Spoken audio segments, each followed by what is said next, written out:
Okay, guys, welcome back to our counseling session. This is counseling session number 3. We are going to still be talking about getting ready for college, getting ready for finding our careers, and finding jobs. Let's first start off with the confidentiality aspect of the meeting.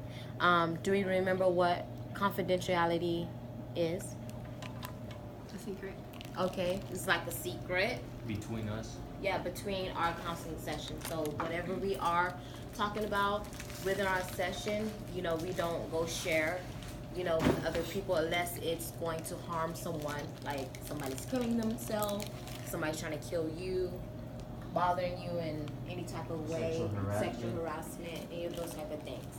That is when we have to speak to other people about to get additional help and services. Okay. What about our ground rules that you guys came up with last week? Punctuality. Yes, we have punctuality. That's one. We have a total of 5. Communication, okay. Helping others. Helping others. Being respectful. What else? We all participate. Yes, and we all need to participate in the group. Okay? So, and the purpose of our group session is so we can work and talk with our peers and get other advice, insights to help us be a better person. Okay? So, what about the reflection of our last session? What did we talk about? A resume. Huh? A resume. Yeah, we talked briefly about resumes and college and the personal. Remember, I had you guys draw out certain things. What we want to do. Oh, yeah, Okay. the 3 things that we have to draw. Yeah, your experience, some positive qualities about yourself. Okay, so let's move on. What is a resume? It helps you get a job. Okay, it helps you get a job. It's what you've done in your past, like what you have Your participated skills. in.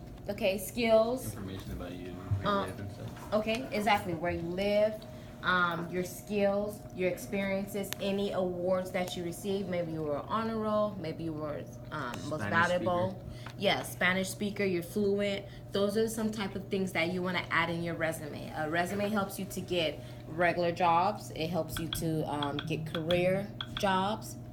It also helps you to maybe get volunteer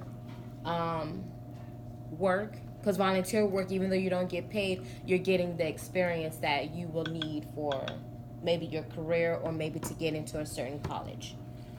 So I have provided you guys with a copy of my old resume.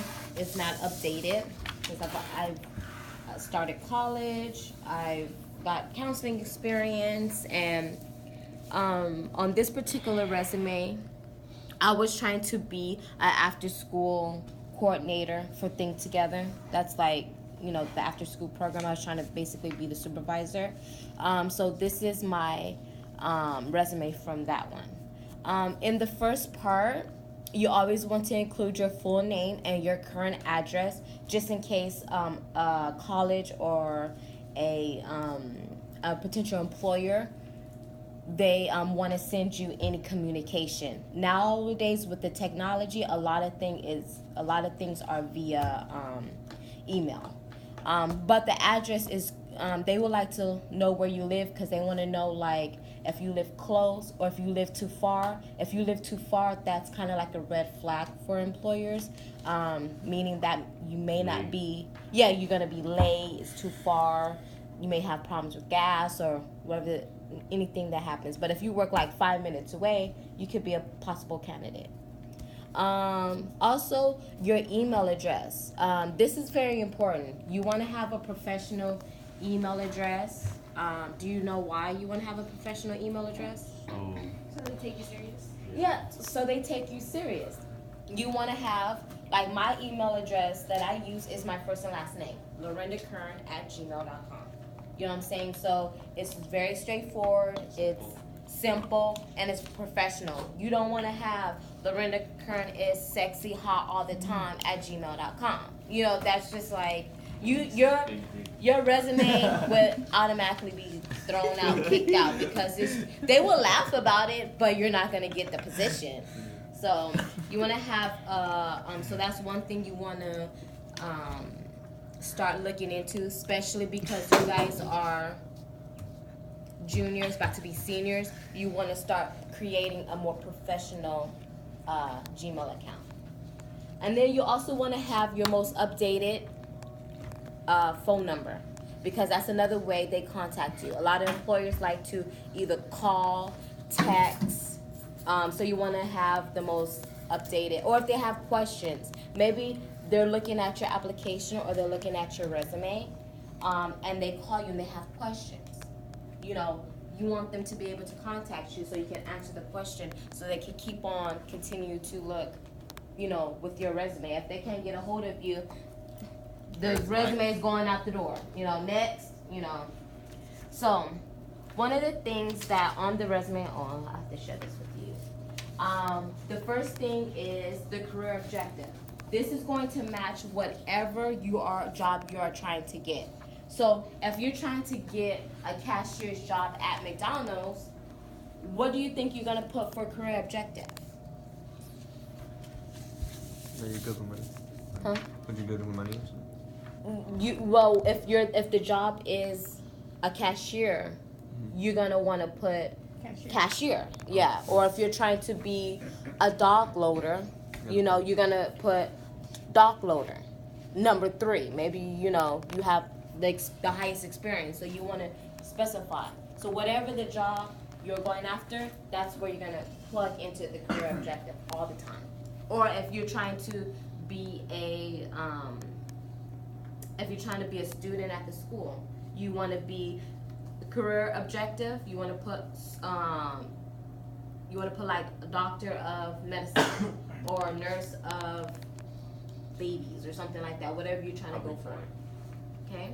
So the highlights of qualification. Now this section is what we kind of worked on last week when I told you to think of 3 positive things about yourself, because that's what you want to put under highlights of qualification. You want to be able to basically tell them like, hey, I'm your person. Like I put, I'm sharp, poised, able to convey a warm yet professional image. Okay, that was one. Another one I put was reliable, hardworking, and self-starter. Why do you think you want to put that?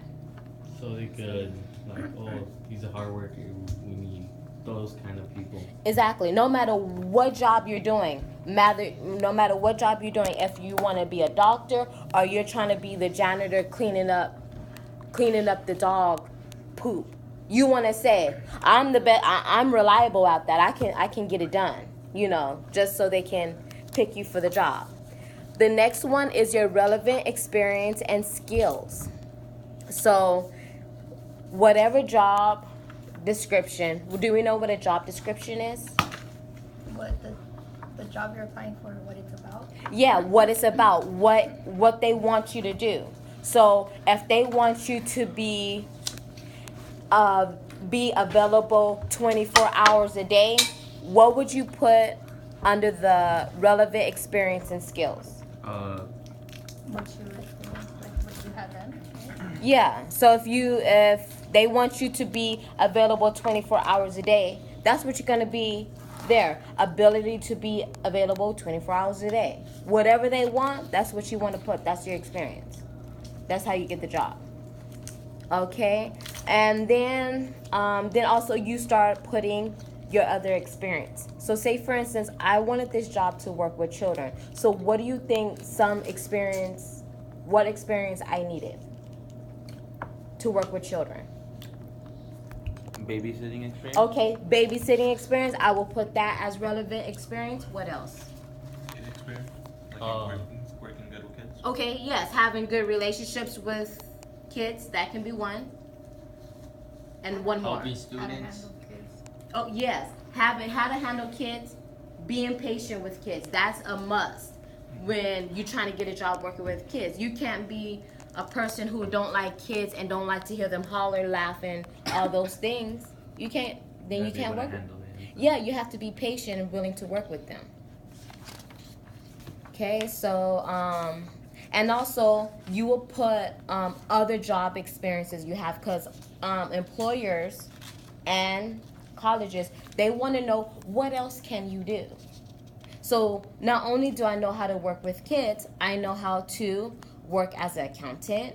So say for instance, if parents have to pay, like, you know, for the after school program, I know how to get the money, accept the money, and put it in the computer so, you know, Think Together can get paid. So those are the type of things I will put.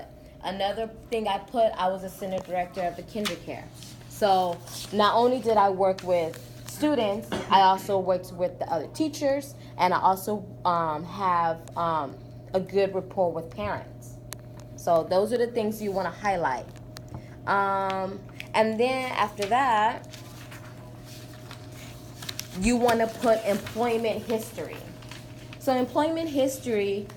That's how long you worked at that job. Yeah. Rather, and it can be also volunteer work. So say for instance, if you worked with your dad, if you worked with your dad at, you know, during, you know, construction for the summer, you want to put that. Yeah, you want to put.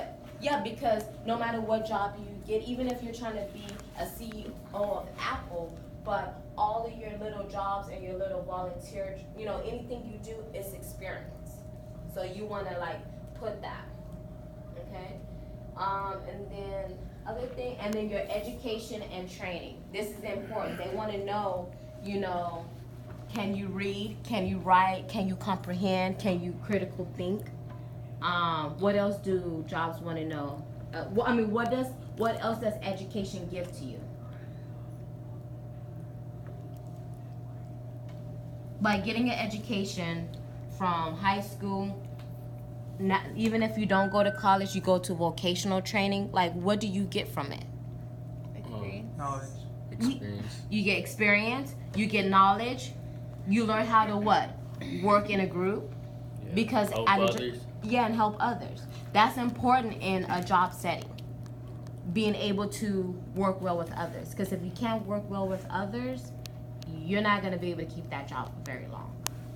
So that's why you want to put like, and even still, if you're going out for a job to be a chef, you want to put on there, oh, go to Valley College, you know, I'm attending Valley College to be a chef. So they know, okay, he or she is in college. They're trying to be a chef, so they are getting the skills. So, oh, they're almost finished too? Oh, we're going to hire this person because they're fresh. So those are the things you want to put on your resume.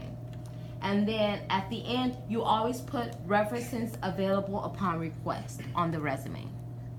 So they'll let you, so you'll know, because not all, some jobs, depending on what job it is, they may ask for a resume. They will ask for a reference. Some don't. Like the district, they want 3 letters of recommendation all the time, no matter what job. Even if when I apply for an actual counseling position, I'm still gonna have to have 3 letters of recommendation, even though I still work here. Even when I went to McDonald's, which McDonald's was like my second, but really kind of like my real first job, I took letters of recommendation, you know, from my high school, the teachers and the principal, to show like what type of person I am. So these are the things that you want to include in your resume once we start working, get started on our resume to put in our portfolio. Do we have any, do we have any questions? No. We good. Good. So we ready to start on our own resume? Yeah. Okay, so so far, what are 3 things we learned from this counseling session? That Then we gotta put what we're looking for, what kind of job we want. Yeah, what kind of job you want? our And experience. Your experience. Yeah, how to apply for it. Oh yeah, how to apply. Our email to Your do it education. professional. Your name. Yeah. Right, You phone don't number. want to turn in your resume without a name. Where is it gonna go? Trash. Trash. It's gonna go straight to the trash.